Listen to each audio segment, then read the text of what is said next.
In this video, we show how to replace power busbar connector in a PowerEdge M7725.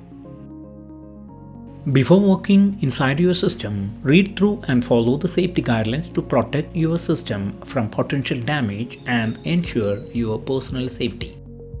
For more information or support about the PowerEdge M7725, visit dell.com support. To begin, first remove the system cover. To remove the power busbar connector, start by loosening the screws from the rear of the system. Disconnect the cable from the power distribution board. Then lift and slide the busbar away. To install the power busbar connector, carefully align the busbar in its place and slide it in.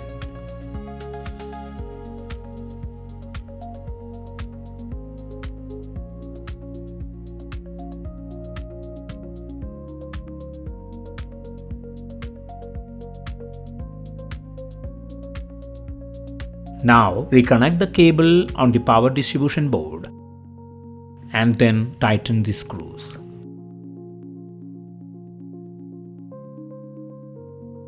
For more information about safety guidelines, see the service manual at dell.com support.